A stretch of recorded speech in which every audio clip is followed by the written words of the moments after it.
Wouldn't it be wonderful if there were a pill that could make you 10 to 20 years younger and still keep the wisdom and knowledge that you gained in those years? Well, actually, such a pill does exist.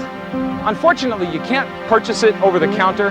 The purchasing price has to come from deep inside yourself, and that pill is called exercise.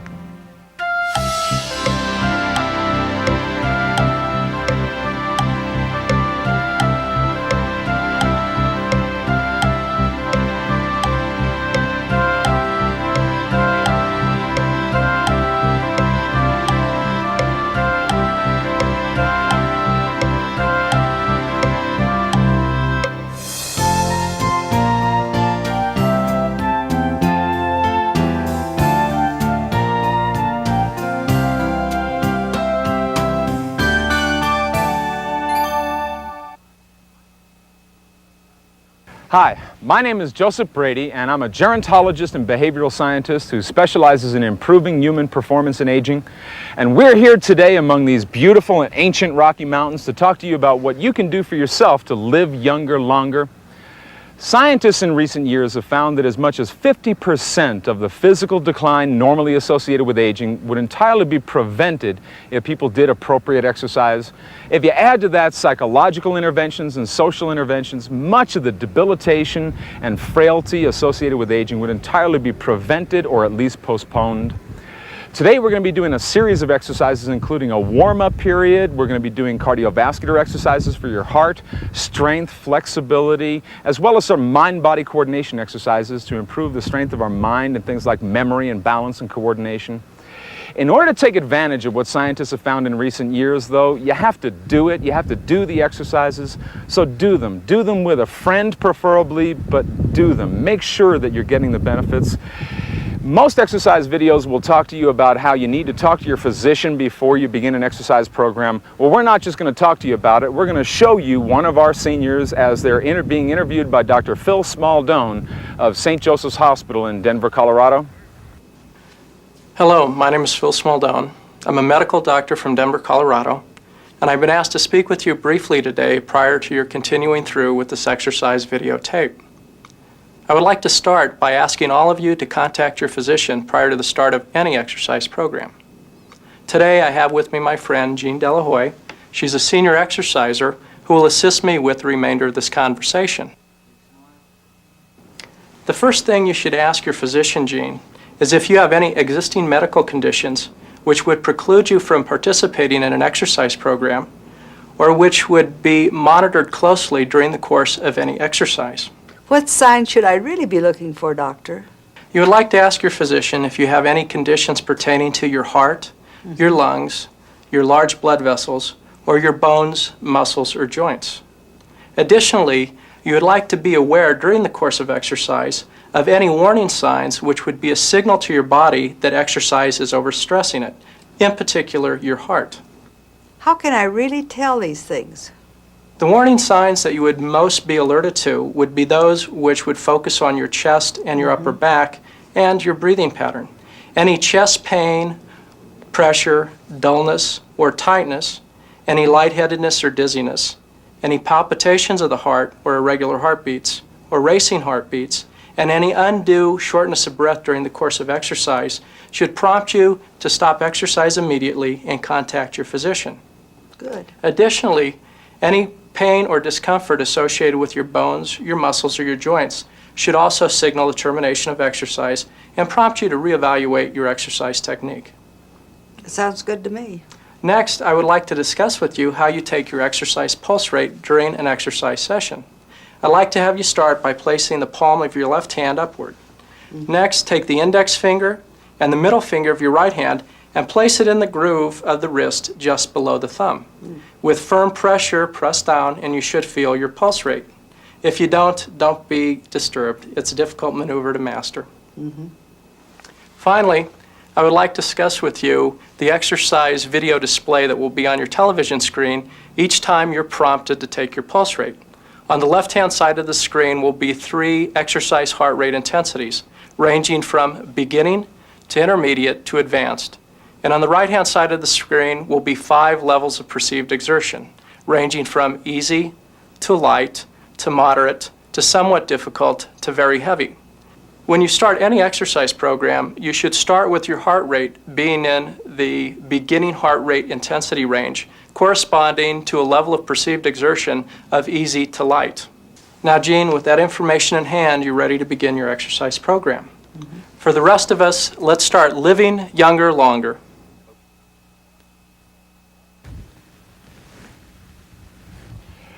Okay, now we're going to begin the warm-up period of our exercises. I want you to swing your arms a little bit, spread your feet out, keep your knees soft, let your feet move nice and easy on the floor, and work on warming up the large muscles in your legs and your lower back and your buttocks muscles. Try to move as relaxed as you can. Make sure you pay attention to your posture on each of the exercises. Stand up straight, keep your shoulders back. Try to keep as good a posture as you can. And the next exercise we're going to do is a relaxation exercise as also a warm-up. Try this one here. Shake out your wrists. Try to keep the muscles in your hands and your wrists as relaxed as you can. Let your heels come slightly off the floor. Try to feel all the muscles in your body shake at the same time. Any muscle that's not shaking is a muscle that's tense. The more you relax, the more efficient your motion becomes, the easier it is to do more work with less effort. One thing that's important with aging is the stiffness that occurs in our joints. If you keep stretching your joints, then you don't need to lose flexibility as you get older. So here, let's do a flexibility exercise for our shoulders and reach one hand up over your head, reach the other hand up to join it and grab your fingers and stretch your shoulders up toward the sky. And hold for a few more seconds. And try this one up behind your back and stretch your shoulders behind you. Reach your hands behind your back and grab your fingers and stretch your shoulders up behind you. Our shoulders stiffen up just about quicker than any other joint in the body, so it's really important that you keep moving them through their full range of motion so you maintain your flexibility. And here, try a little harder one. Try this. Place one hand behind your back and one hand over your head and reach over and touch your fingers. Don't worry if you can't touch your fingers. If you need to, go ahead and use a towel and hold a towel between your fingers and hold for a few seconds and go ahead and try the other side. Reach one hand behind your back, one hand over your head, and try to reach your fingers toward each other. This is one of those biomarkers of aging. It's a way that you can measure how old somebody is or the amount of aging-related damage they've done to their shoulders by how far apart their fingers are in this. Hold it for a couple seconds. And now let's do an exercise for your lung capacity and spread your feet out, flex your knees a little bit. Breathe in as you bring your arms up over your head and gently stretch from side to side and breathe out on the way down. Try to completely fill your lungs on the way up and completely empty your lungs on the way down. Most people as they get older tend to lose about 50% of their lung capacity. Some of this may be due to smoking or pollution or illness, but much of it is due to a lack of use. So completely fill your lungs on the way up and completely empty your lungs on the way down. And you don't necessarily have to lose lung capacity if you exercise it. This is another one of those biomarkers of aging. We can roughly tell how old you are. So try one more. Completely fill your lungs on the way up and completely empty your lungs on the way down. And next, let's do a stretch for your neck. Gently look over one side and look over your shoulder. Try to line your chin up with your shoulder. And then very slowly and very easily turn to the other side. Only turn as far as is comfortable. If it's not comfortable, you're going too far. Any of the exercises that we do throughout this video should be comfortable. Try the other side. Gently turn the other way. This stretch is especially important when it comes to your driving skills. Try the other side. If you can't look behind you to see the car behind you, then your driving skills are very definitely going to suffer. So to try to gradually increase the range of motion, try the other side, that you can turn your neck from one side to the other. Also, neck flexibility and the strength of our neck and our posture are also important for neck aches and headaches, and even some studies have shown that it's good for carpal tunnel syndrome. That concludes the warm-up period of our exercises, and now we're going to move on to some basic exercises for improving functional ability in your activities of daily life. And let's start with an exercise called drawing a bow. Spread your feet out, flex your knees, hold your arms up in front of you. Turn to your right as you circle your arms and pull your left arm back like pulling back on a bow and arrow, and then push onto your arm. Breathe in as you circle your arms around in front of you, and breathe out as you push under your arm.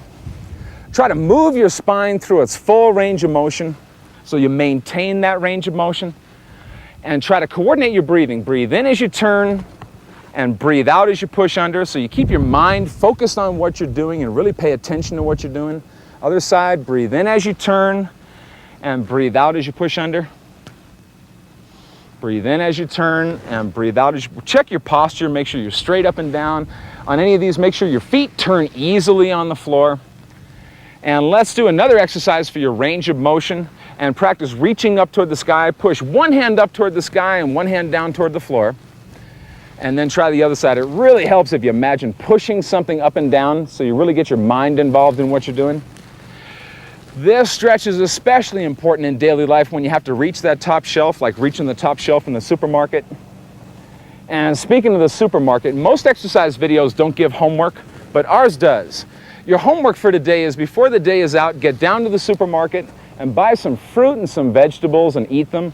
You'd be amazed how many problems in gerontology could easily be fixed if people would just get better nutrition. And we'll do a few more of these. Again, really try to imagine pushing something up toward the ceiling and something down toward the floor. And the next exercise we're going to do is for strengthening your legs. Here, try this one. Spread your feet out, flex your knees. Make sure your feet are aimed out at a comfortable angle out away from your body, and put your hands on your hips. Shift your weight from one side to the other very slowly to strengthen the thigh muscles and the muscles in your buttocks or your rear end. Those muscles are especially important when it comes to balance and stability. Make sure you keep your head up, keep your back straight, move nice and easy. Let your feet turn easily on the floor if you need to. Try to move from your hips. If you need to, on any of these where we're getting closer to the floor, make sure you've got a chair handy that you can touch onto if you need to catch your balance. Always be checking your posture. Make sure your feet are wide enough. Another strengthening exercise that we want to do for your legs is, try this one. Go ahead and put one foot in front of the other. Make sure you take a full step forward and your feet are wide enough apart. Use your hands as much as you need to be able to get up and down toward the floor comfortably. Only go down as far as you can comfortably get back up again. If you're not comfortable or you're wobbly, then you're going down too far and you need to go easier. Again, also have a chair nearby if you need. The strength of our legs and our hips and our thighs are really important when it comes to stability.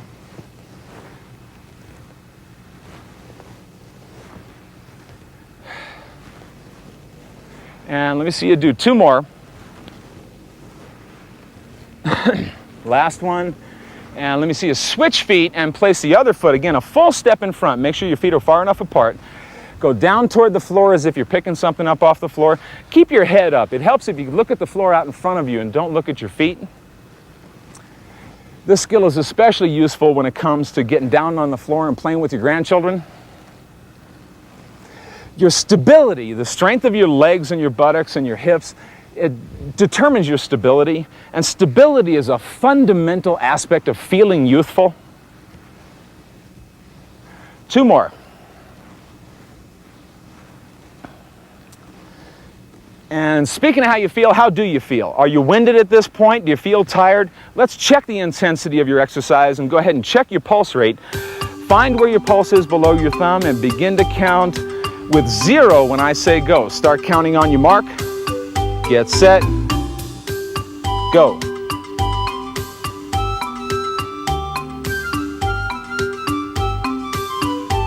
Stop now. Add a 0 to whatever number you get and check it against the chart on your screen. Are you in your appropriate zone? Are you winded or breathless? Make certain you're in the proper zone.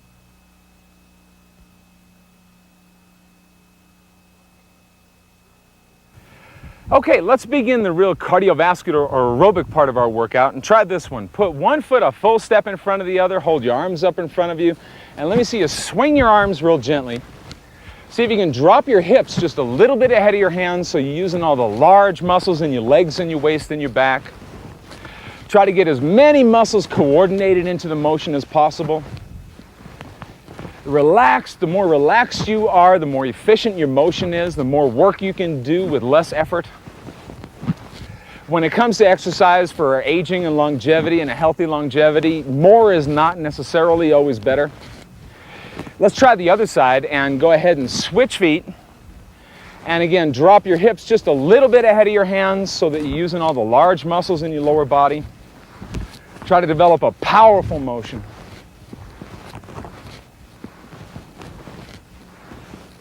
The idea is to try to get your heart rate up to a point where your heart is getting stronger. So judge what you do by how your body feels and by what your pulse rate is, not by how fast we're going or how fast you're going. Here, switch feet and go the other side. And let me see you try one with one hand in front and one hand in back, and switch one arm for the other. And again, drop your hips just a little bit ahead of your hands so you're using the large muscles.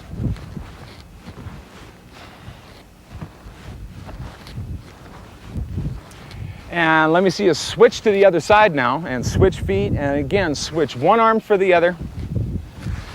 This is especially useful when it comes to improving your bowling skill. The idea is to coordinate as many muscles into the action as possible. Try another exercise, and this time I want you to spread your feet out, flex your knees a little bit, place one fist over your center of gravity in the front, one fist over your center of gravity in the back, and as you swing from one side to the other, switch one hand for the other. Keep your hands over your center so that keep your mind focused on the core of your body. Try to coordinate the motion around the center of your body. In order to balance anything, you need to focus on its center. That includes your body. Keep your mind focused here, and it really makes a big difference in terms of stability, and we'll demonstrate some of that for you later. Again, let your feet turn nice and easy on the floor. This should feel soft and easy on your knees. If any of these exercises feel uncomfortable on your knees, then you shouldn't do that exercise. Let's try another exercise moving from your center, and try this one. Place one foot out in front of the other. Place your fists against your hip bones around the core of your body. Take a full step forward and a full step back. In the front, let your hands swing forward, and in the back, pull your hands right back to your hips again. The idea is to try to develop a strong, powerful motion coming from your legs and your waist and your back. Use the momentum of your hips and your center of gravity. This really comes in handy when it comes to skills like pushing a lawnmower or a vacuum cleaner or shoveling snow. Here, switch feet, go the other side. And again, let your hands swing forward in front. Pull your hands right back to your hips in the back. And again, try to develop a strong, powerful, coordinated motion. If you push a lawnmower or shovel snow and just use your shoulders, it's very easy to injure your shoulders or your lower back. Try to use your legs and your waist and your back and the powerful muscles in your lower body.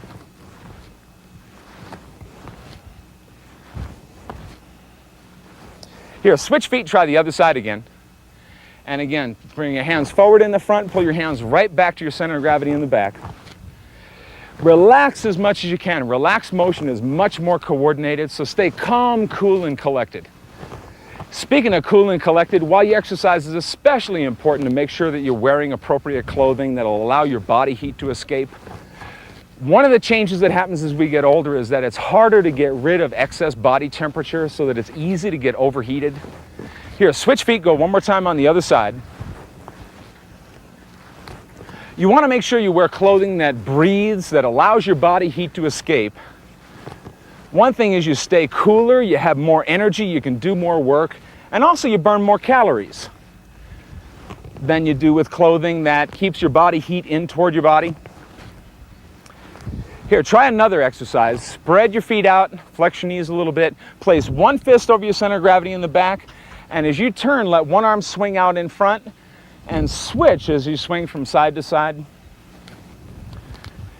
Another important factor for staying cool and having lots of energy is make sure you drink lots of water and lots of fluid. You should have water nearby and handy while you're exercising to make sure you can do that. In addition to giving us more energy and allowing us to stay cooler and do more work, drinking lots of water also helps to prevent some very serious problems with dehydration as we get older.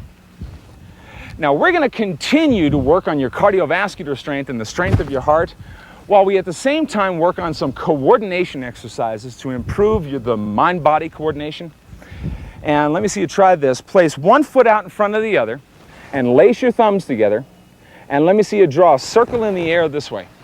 Try to use your legs and your waist and your back. Coordinate as many muscles into the action as you can. Coordination is a skill like any other. It requires practice. If you practice it, it gets better. If you don't, it gets worse. Coordination exercises have also been shown to slow down deterioration in the cerebellum. Here, hold your hands here and let me see you circle the other way. Your cerebellum is a part of your brain that coordinates actions between your mind and your body. Scientists have shown that coordination exercises can improve a form of IQ called performance IQ, so that if you use your brain, it gets stronger. So let's use it a little bit more. Let me see you try a figure 8 with your hands in the air and make the motion a little bit more complicated.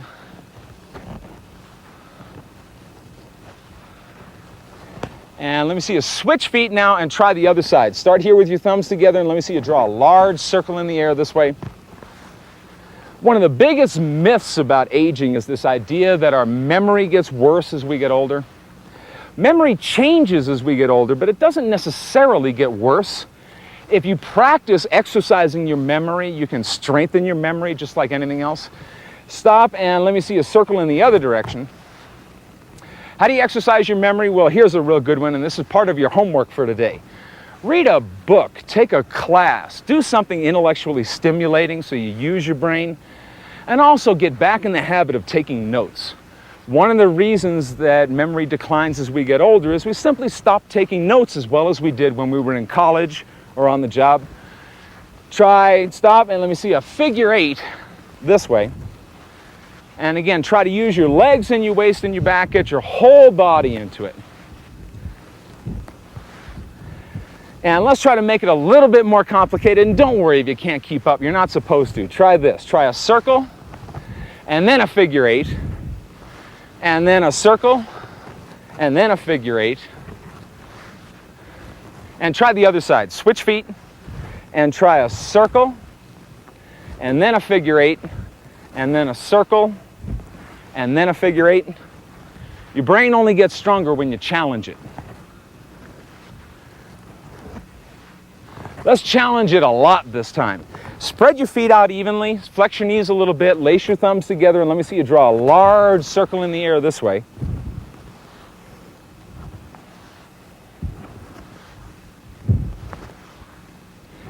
And stop, and let me see you go back the other side. Every year in gerontology, we get thousands of people around the country that are diagnosed with Alzheimer's disease or senility. Here, stop and try a figure 8. Many times it turns out that this problem is nothing more serious than these people are lonely, bored, or depressed. So use your brain. Get out and do something that's stimulating and interesting. There's nothing worse to do as you get older than to sit around all day staring at the walls.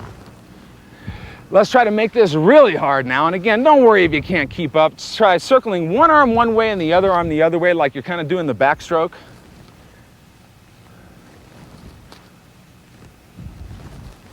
And let me see you change directions and circle toward the front as if you're swimming forward. And especially on this next part, don't worry if you can't keep up. You're not supposed to. The idea is to challenge your brain. So try this. Try a figure 8 going in opposite directions at the same time. Don't look at me like that.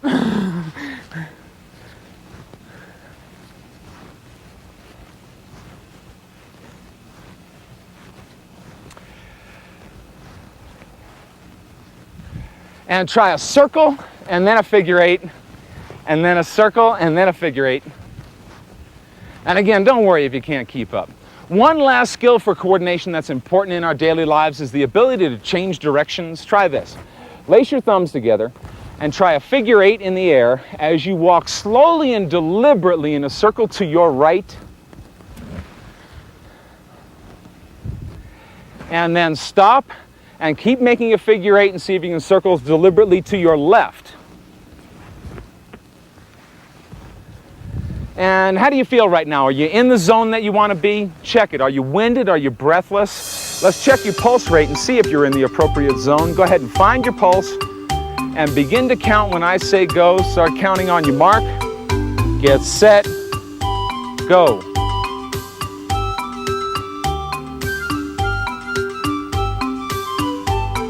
And stop and add a 0 to whatever number you get when you count your pulse, and check yourself against the charts on the screen to make sure you're in the right zone. And now's a good opportunity to stop the tape and go get a drink of water to make sure you're getting plenty of water.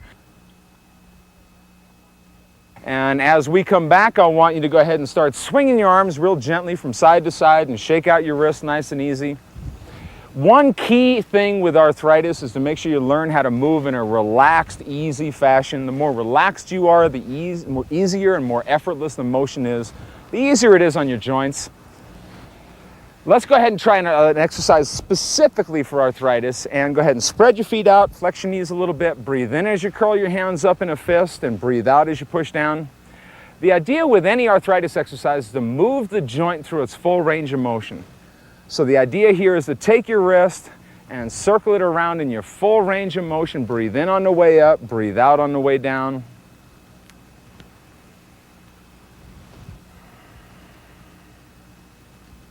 Our bones were never designed to hold themselves up. What's supposed to hold up our bones? The muscles. If I were holding a skeleton here and I dropped it, it would collapse to the ground. Without muscles to hold the bones up, you've just got one bone rubbing up against another. It's really important to keep the muscles that surround our joints as strong as possible to do most of the work of the joint so the joint doesn't get irritated and inflamed. Unfortunately, arthritis tends to become a vicious cycle in that the more it hurts, the less we do, and the less we do, the more it hurts. Let's go ahead and continue to do some exercises to strengthen the muscles that surround your joints. And here, let's go on to the strength part of our exercises and move one arm up and down like you're picking up a barbell. As you press one hand against the other to provide resistance instead of the barbell, but keep the arm moving through its full range of motion, and try to get the muscles that surround the joints as strong as possible so that they do the work and not the joint, and then the joint gets less irritated and inflamed.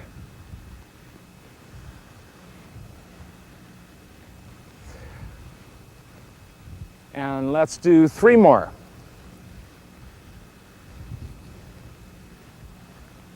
And 1 more. And now we're going to go to the other side. And again, move the arm through its full range of motion while you provide resistance with the other hand. Another important factor with arthritis is to watch your weight. A damaged knee with 150 pounds on it does a whole lot better than a damaged knee with 400 pounds on it.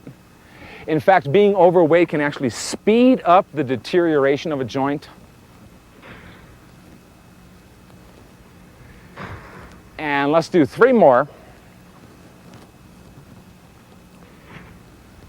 And now we'll move on to an exercise to strengthen the muscles across your chest. Press your palms together in front of you. Squeeze as hard as you can to provide resistance one against the other. But keep moving from side to side and keep breathing so you don't drive your blood pressure up.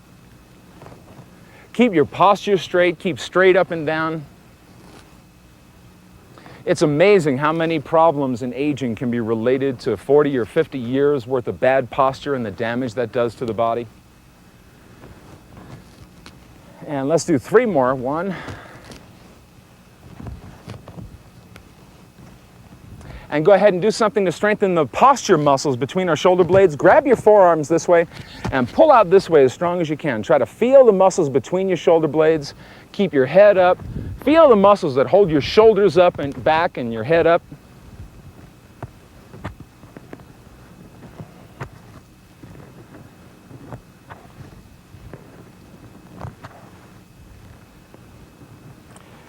And do 3 more. And let's go ahead and move on to an exercise for strengthening your abdominal muscles. And first I want you to feel your abdominal muscles. So here, Gene, go ahead and squeeze your muscle out against my hand. Put your fist against there, and it feels like pushing your muscle toward your hand, not pushing your hands into your intestines, but pushing the muscle out, feeling the muscle strong. Breathe in as you go up and bring your hands up toward your rib cage, and breathe out as you feel the whole length of your abdominal muscles all the way down to your pelvis. The stronger our midsection is right here, the easier it is on our back. The muscles in front right here of your abdominals are supposed to do a lot of the work of supporting your lower back. The stronger these are, the less work the back has to do and the less irritated it gets and the less painful it is if you have a back problem.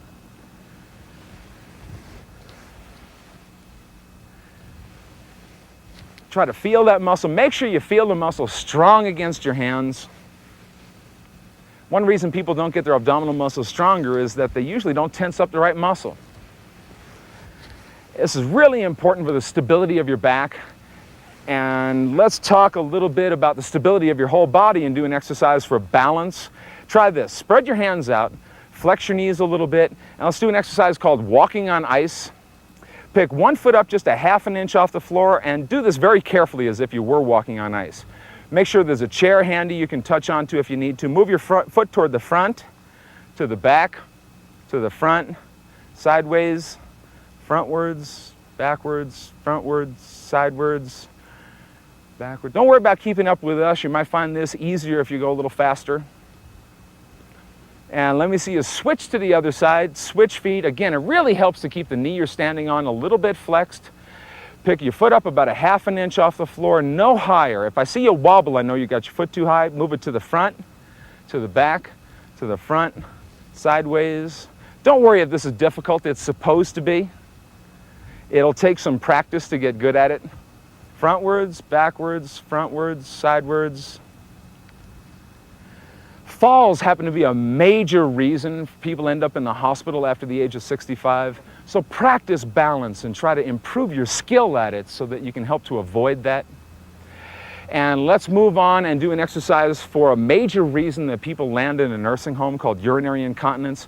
Let me see you go ahead and cross your legs, pretend you got to go to the bathroom real bad, and squeeze the muscles that control your bladder 10 times, real strong and slow. Try not to squeeze up your buttocks muscle. Try to feel the muscles that control your bladder. They're like any other muscle in your body. If you strengthen them, they get stronger if you exercise them. If you don't, then they're going to get weaker until eventually you lose control of your bladder. Try 10 times on the other side slow. And again, pretend you're in 3rd grade again and have to go to the bathroom real bad. Many times when people end up in a nursing home for a reason like incontinence and not being able to control their bladder, many times that problem can be easily solved with some simple exercises like these called Kegel exercises. Let's try the other side and let me see you do 10 really fast squeezes. When you need to do them long and fast, short, and so that you make sure that you vary it around a little bit. If somebody already has a problem with incontinence and controlling their bladder, it's a good idea. Let's go to the other side. And again, do 10 quick ones to the other side. It's a good idea if somebody already has a problem to talk to their primary care provider about other exercises that they can do to help in addition to this one. And let's go on and strengthen our grip strength and our ability to open those dopey child-proof caps. Reach out in front and grab as tight as you can and squeeze as strong as you can to strengthen the muscles in our hands.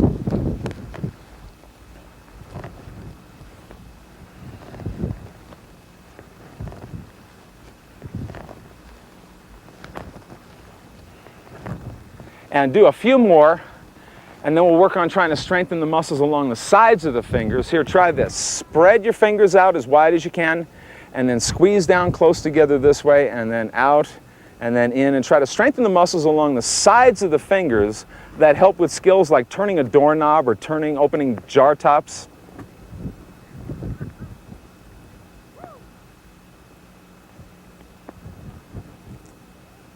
And do a couple more.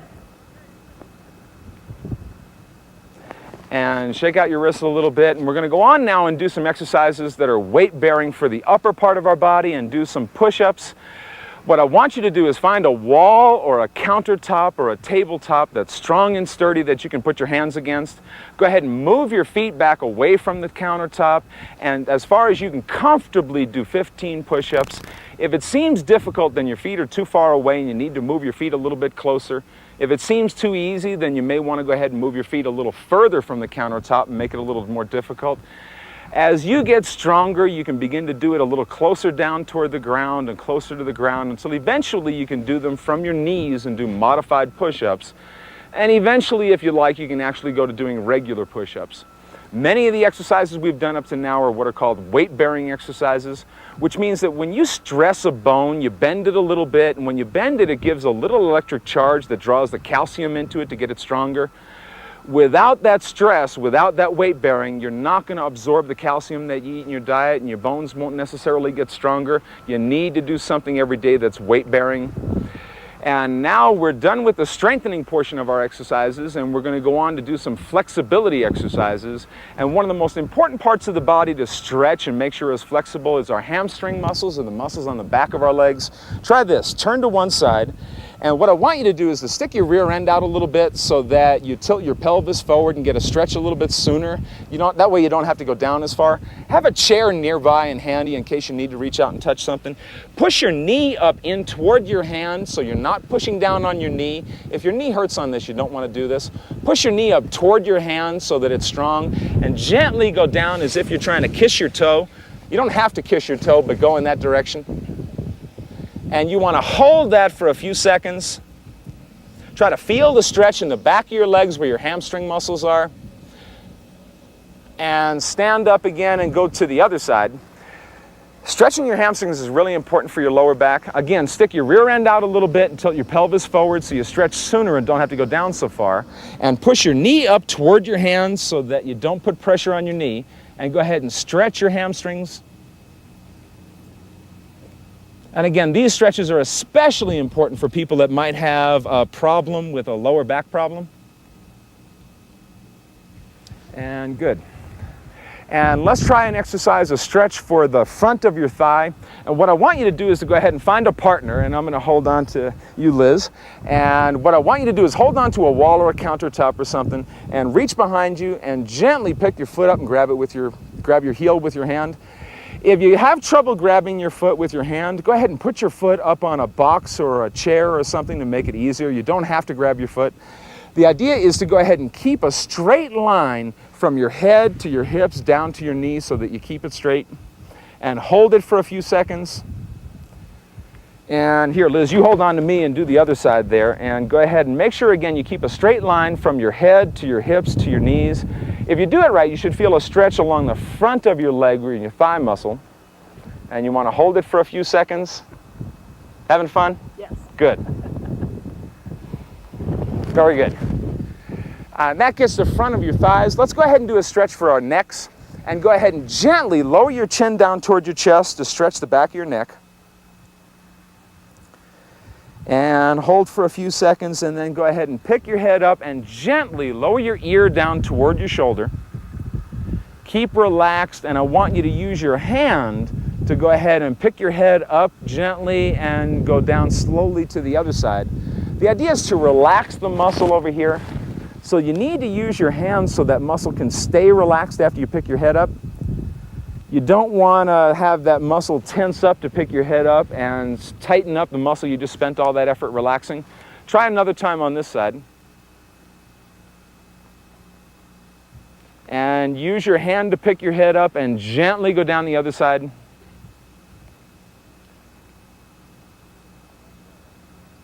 And let's go ahead and do another stretch for this one for your elbows and your shoulders. Here, try this. Roll your elbows up through their full range of motion. And hold. Again, our shoulders stiffen up quicker than any other joint in the body, so you really want to emphasize stretching your shoulders so you maintain that range of motion. And gently lower your arms down. And let me see you do that again.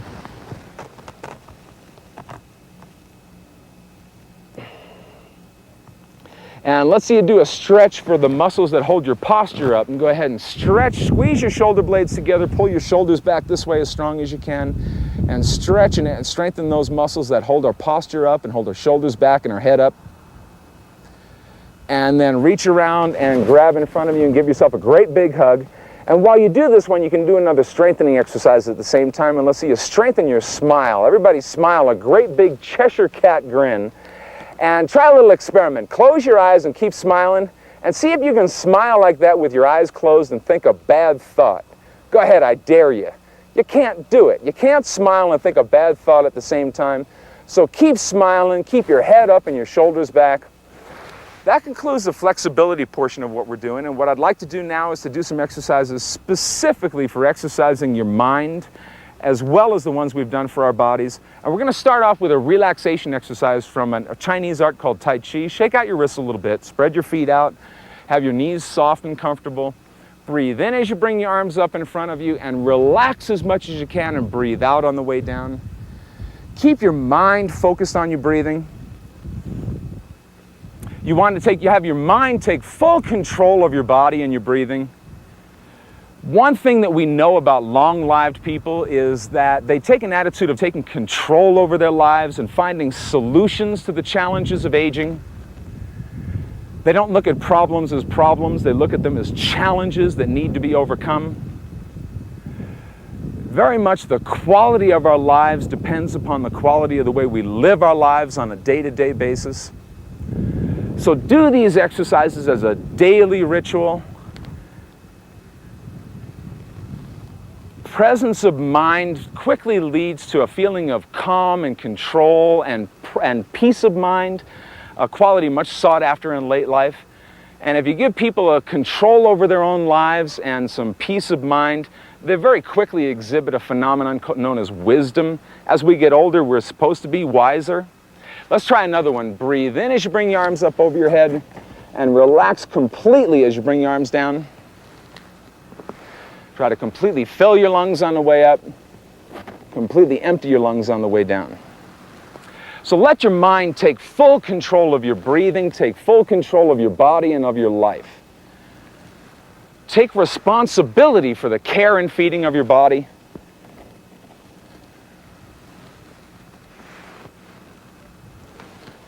Have presence of mind. Don't walk through life absent-mindedly. It'll help you to choose better foods, and it'll help you to choose healthier choices in your life to make sure that you live to a good, healthy longevity. Next, let's do a little demonstration of the effect of presence of mind and the power it can have on our daily lives. Here, try this exercise we were doing before, where you gently swing your arms from one side to the other. And let's see what happens. And I think I'm going to go ahead and use Eileen over here. And what I want you to do, Eileen, is to go ahead and do this absent-mindedly. So do this swinging the arms exercise while you're thinking about your shopping list. And watch what that does to her balance and stability. If I challenge her balance, it's very, very easy for me to disturb her balance. Let me see everybody do this time with one fist over your center of gravity in the front and one fist over your center of gravity in the back. And as you swing from side to side, keep your mind focused on the core of your body so that your mind is really paying attention to what you're doing. And watch the difference that makes in Eileen's stability. I can shove basically as hard as I want, and I'm unable to disturb her balance, even when I'm deliberately trying to do it. Thanks, Eileen. Keep going. Keep your mind fully present on what you're doing.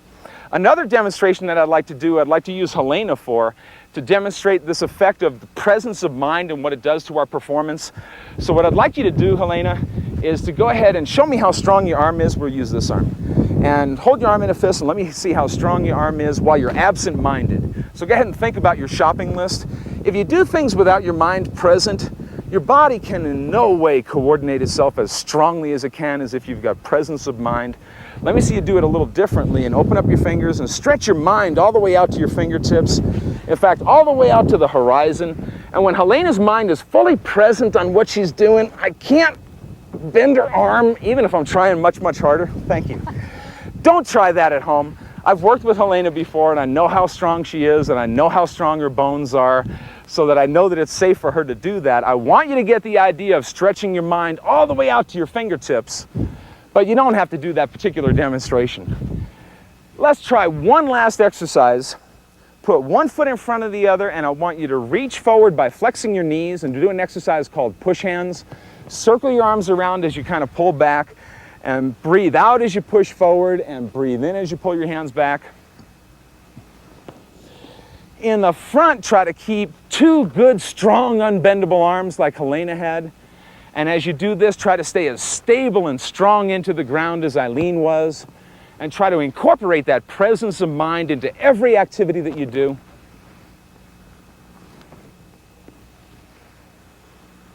And let's try the other side. Switch feet, and again, push forward, and you're going to circle your arms around, and then breathe out as you push forward, breathe in as you come back.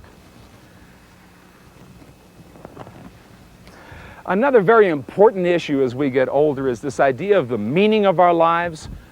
Do you know the meaning of life? Well, as you get older, you're supposed to know the answer to that question. The Chinese have a very simple proverb as to how to find the answer to that question. And try the other side. And again, you're going to reach forward and circle your arms back. The Chinese say that if you want to find the meaning of life, you have to look for meaning in your life. If you want to have a purpose in your life, then you have to look for a purpose in your life. If you don't look for a purpose and you don't seek a meaning in your life, then life quickly becomes meaningless and purposeless. And try the other side.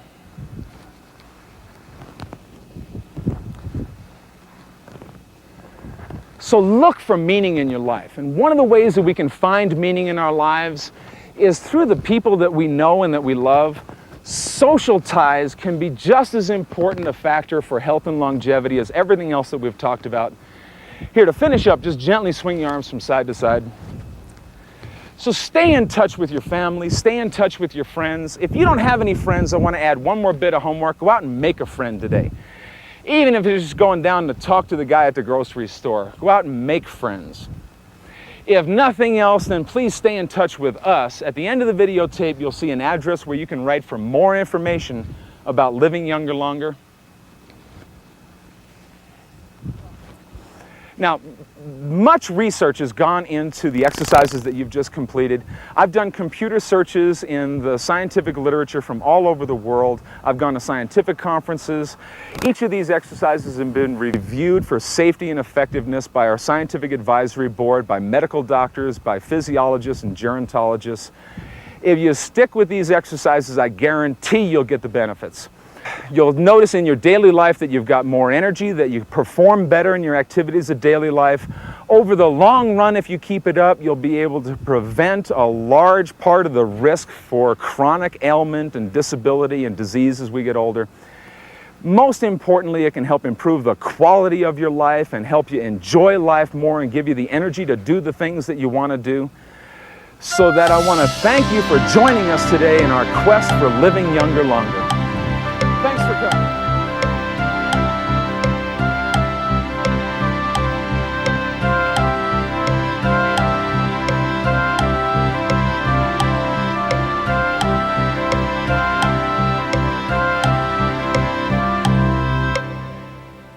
While in Denver, accommodations were provided by the Warwick Hotel.